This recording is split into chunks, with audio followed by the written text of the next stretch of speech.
Yes, that's Austin Lanier, me time. This is the Lucky Murray podcast and breaking down my CHH today.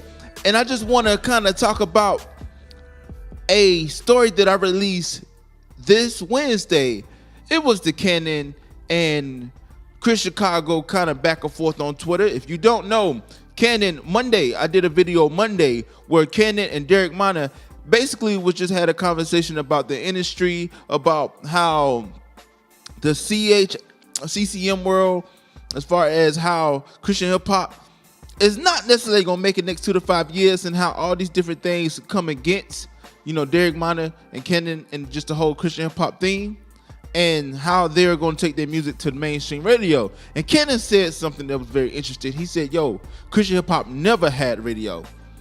Chris Chicago took offense to that, and he was like, if you never had radio, then what about this? What about that? What about this?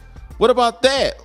And I said in the video that I didn't really know who was right or wrong, but I just want to kind of piggyback off that real quick and kind of give you my insight. Monday, Rapzilla released a forum. They usually do a forum, and it talks about just certain issues in Christian hip hop.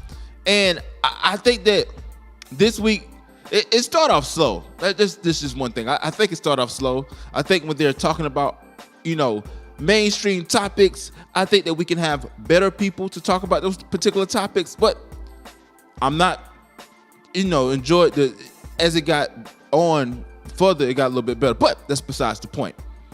And they spoke about how to be a trailblazer, sometimes you get the slack from starting something to make a pay. If you making a pathway in the woods for somebody else, you're going to encounter the roughest job, because you're starting something that has nothing, no way, shape, or form being available. And I think a lot of times in Christian hip hop, we don't realize that, yes, it's been around for 20-something, 30-something years.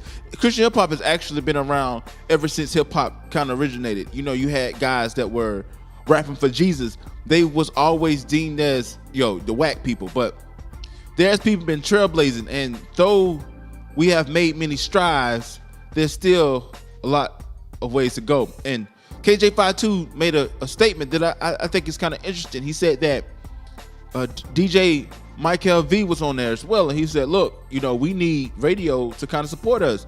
And KJ52 was like, look, for all these CCM stations, they have a urban station counterpart, but do we listen to it? No, we're more driven off of word of mouth, playlisting, streaming. So, but radio is important. I do not want to sit here and say that radio is not important.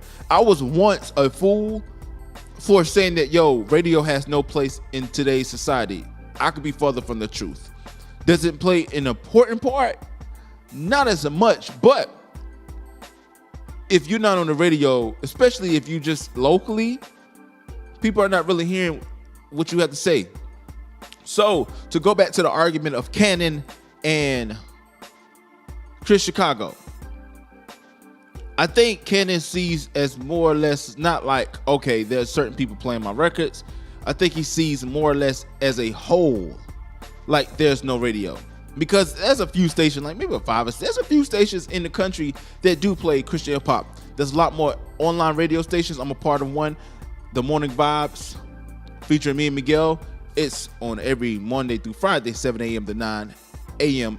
Eastern Standard Time on Radio UNT. But we're going to get back to that. Then you have countless other podcasts that, like Track Stars, like Rapzilla Live featuring Chris Chicago. You have DJ Widow. You have a few people that push the agenda forward.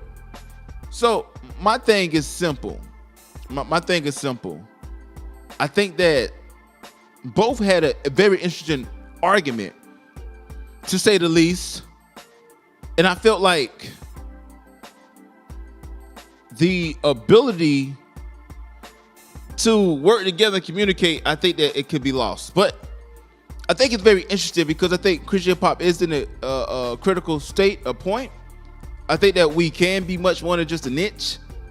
I think that it's still work that we need to do, not only as, media personalities, not as an artist, but just a community to come together. And GJ Malkel V said, look, all the young guys, we working together. I think to a certain extent. I think some of the younger guys that are more popping, they're working together, but it's still a big, huge gap between the have and have-nots. And I feel for the space, but I don't think that it's in a bad place. I actually think that we are continuing to grow and strive, but we need people to help push the agenda forward and not to take the status quo. And I pride myself in not taking the status quo.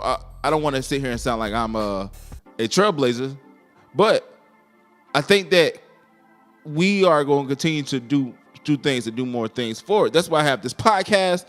That's why I do different things. So we're going to come back with the Lucky Murray podcast. We got Romar Jesse here, and we're going to keep it going. Please don't go anywhere.